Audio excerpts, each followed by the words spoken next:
Assalamualaikum warahmatullahi wabarakatuh. Saya Nurwimayasri Fitriasuti, Perencana Madya Bapeda Provinsi Jawa Tengah, bidang pemerintahan sosial dan budaya. Saya pengampu tata kelola pemerintahan dan reformasi birokrasi dan sekretariat tim koordinasi penanggulangan kemiskinan Provinsi Jawa Tengah. Pada saat ini kami sedang fokus untuk melaksanakan atau lebih fokus terhadap pencapaian salah satu indikator pembangunan di Jawa Tengah yang krusial, yaitu kemiskinan. Kemiskinan saat ini difokuskan pada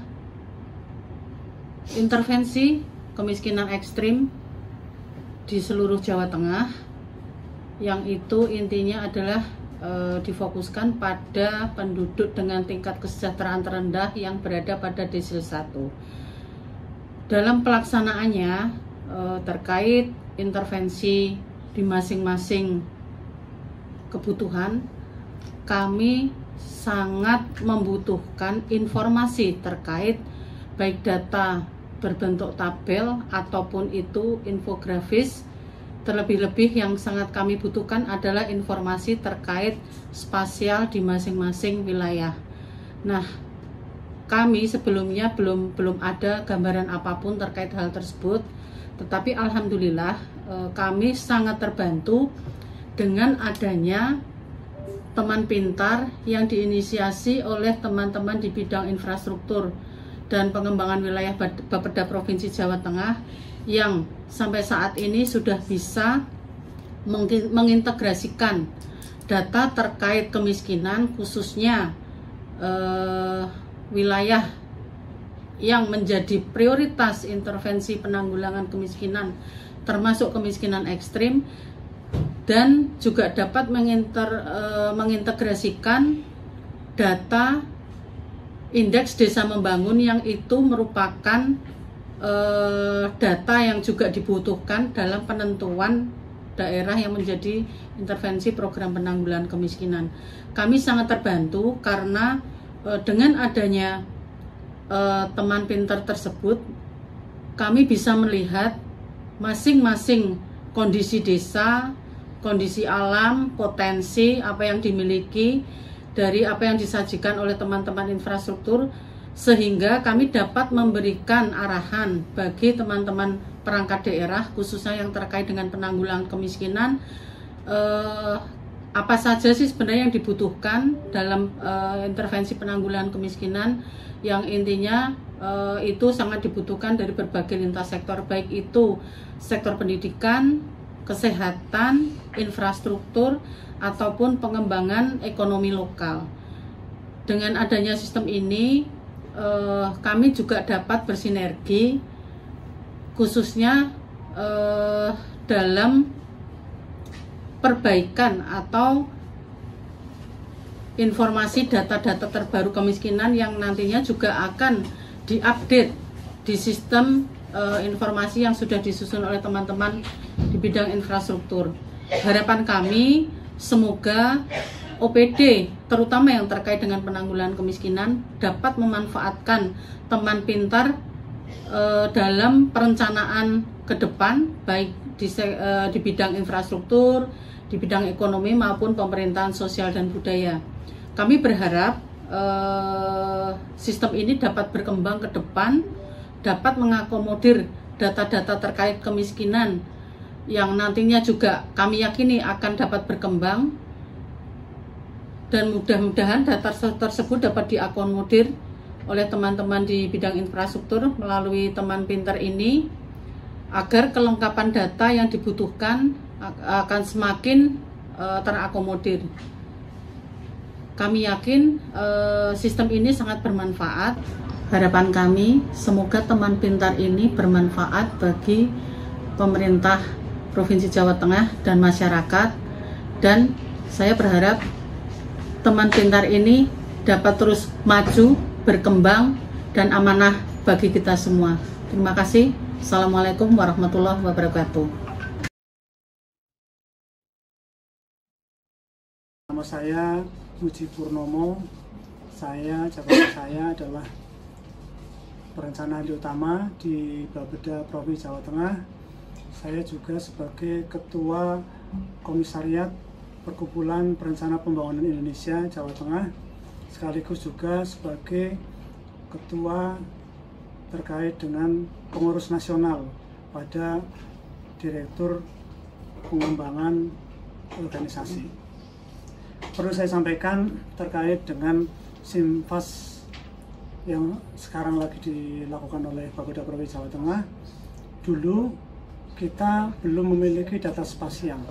Jadi di dalam perencanaan itu terbagi tiga, ada spatial planning, economic planning, dan social planning. Dulu sebelum ada SIMFAS, kita ketika mau menyusun sebuah perencanaan, kita masih manual ya, masih manual. Kemudian sekarang dengan adanya SIMFAS kita semakin mudah.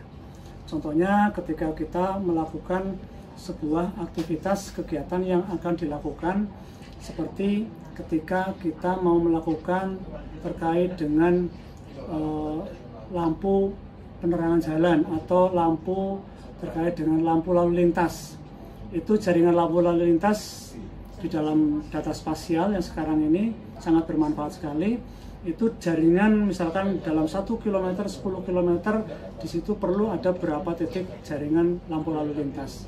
Kemudian ternyata kebutuhan dari seharusnya 10 titik, ternyata hanya terdapat 3 titik, maka masih ada kekurangan sebanyak 7 titik.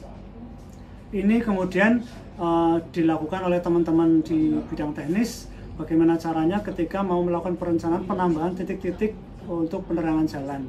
Kita melihat di jalan itu yang tadinya rawan kecelakaan, masih ada kurang 7 titik yang harus ada penerangan jalan, itu bisa menjadi dasar atau pedoman bagi para perencana di lintas sektor, khususnya di sektor perhubungan untuk menambahkan titik-titik itu.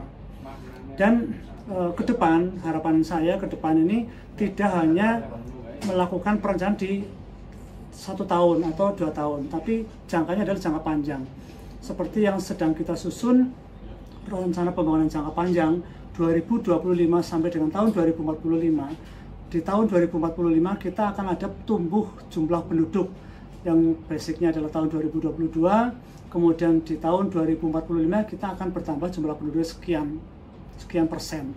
Maka kebutuhan sarana prasarana dasar sampai dengan tahun 2045 dengan data yang sekarang sudah kita lakukan, diproyeksikan sudah dimiliki, bisa dilakukan masuk menjadi dalam SIMFAS ini, sehingga teman-teman di dalam perencanaan baik yang sifatnya lintas sektor bisa melihat kebutuhan sarana prasarana dasar, katakan infrastruktur sumber daya air dengan adanya jumlah penduduk di Kabupaten A, Kabupaten B, Kabupaten C butuh berapa airnya.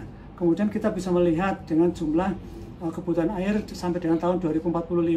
Kemudian kebutuhan rumah, dengan adanya penambahan jumlah penduduk, kebutuhan rumahnya berapa, itu bisa ke depan sudah bisa masuk di dalam SIMFAS ini. Sehingga teman-teman ketika melakukan perencanaan, ini semakin mudah. Kebutuhan air tahun 2045 dengan jumlah penduduk sekian, lokasi cek hubungan antara sumber daya air dengan penduduk, kemudian sumber daya air dengan potensi air, bisa terlihat di dalam SIMFAS ini. Kedepannya jangka pendek maupun jangka menengah, tapi sudah bisa memasukkan data jangka panjang yang sudah kita susun, sudah kita proyeksikan sampai dengan tahun 2045. Demikian kemanfaatannya dan potensi ke depan, harapan juga untuk pengembangannya bisa sampai dengan jangka panjang. Terima kasih. Waktu saya kembalikan. 3. Pengembangan sistem manajemen perencanaan infrastruktur terpadu Jawa Tengah atau SIMFAS, atau dengan kata lain teman pintar, keren, mantap, lanjutkan, dan kembangkan. Tanda Peta SIKIN. Peta SIKIN infrastruktur layar peta. Usulan kebutuhannya akan datang, oh ini kurang ini mas, misalkan sampaikan apresiasi karena tentunya karena ini Bapeda akan mengintegrasikan dari program-program maupun aplikasi yang lain yang ada di Jawa Tengah. Sistem ini memang kalau dari perhubungan kan sebenarnya sudah disinkronkan dengan GIS-nya ya Mas. Jadi data-data yang ada di GIS itu bisa ditarik di sini gitu. Mungkin kalau bicara yang pertama tadi terkait dengan kekurangan ya, sebenarnya kalau kita bicara di sini kita bisa melihat sebenarnya dulu waktu saya di program dulu itu sering menggunakan ini Mas gitu. Jadi ketika ada usulan, ada rencana itu selalu kami buka sistem ini untuk mensinkronkan gitu. Seperti yang tadi disampaikan misalnya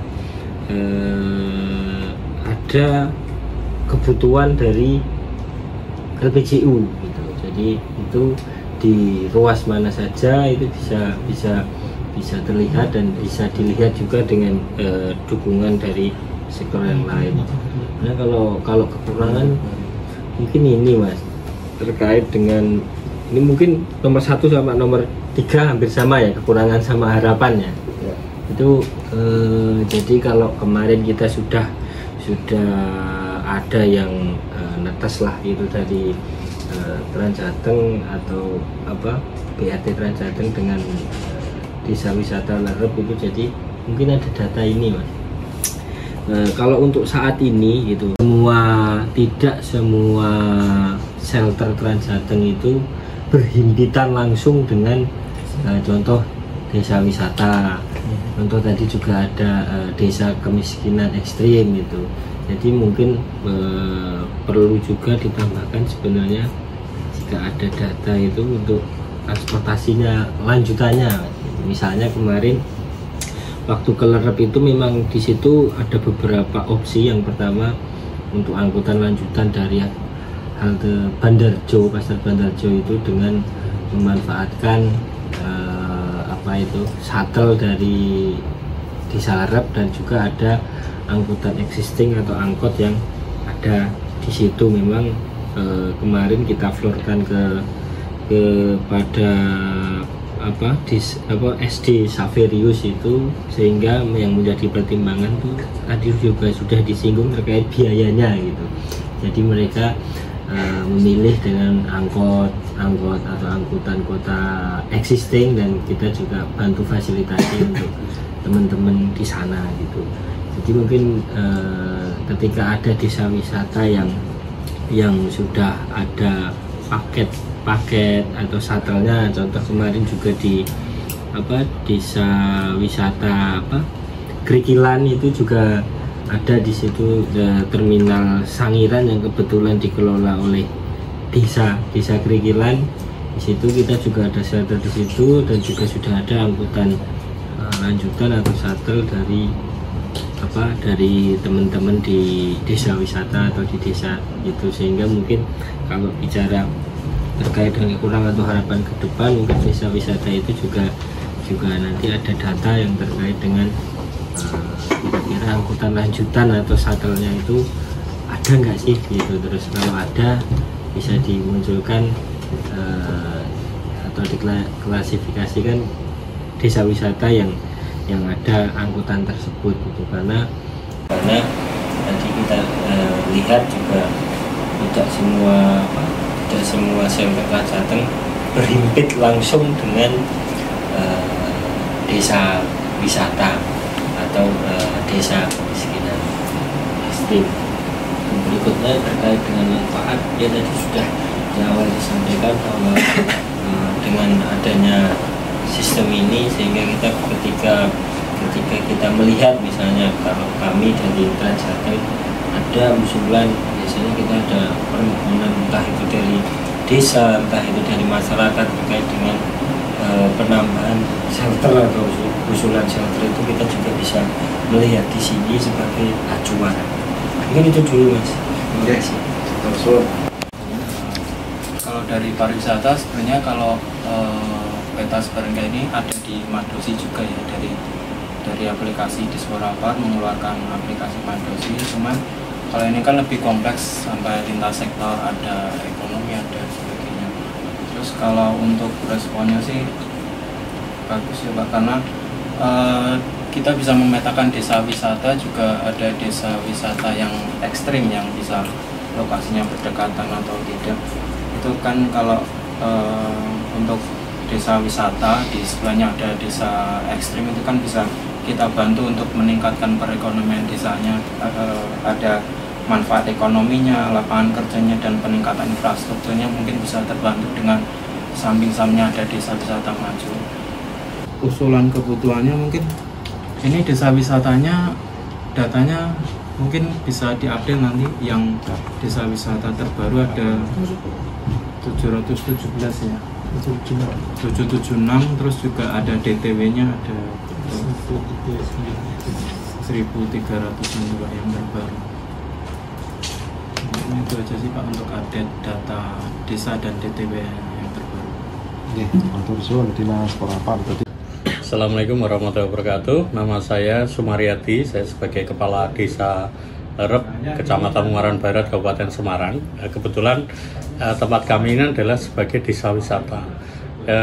Dengan adanya aplikasi Simfast Jateng ini, tentunya sangat bermanfaat buat kami untuk pengembangan segala potensi yang ada di desa. Mengingat potensi apapun itu bisa dilihat oleh siapapun, dan sekarang sudah ada program integrasi akibat dari adanya aplikasi Simfast Jateng ini.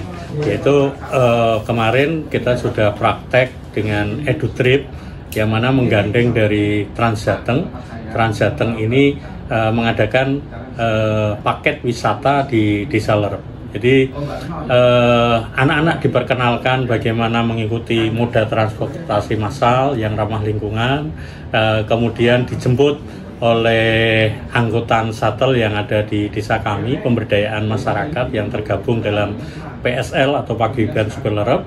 Kemudian mereka dibawa ke desa wisata, dan karena desa wisata kami memang desa wisata dengan minat khusus EduTrip tersebut ya.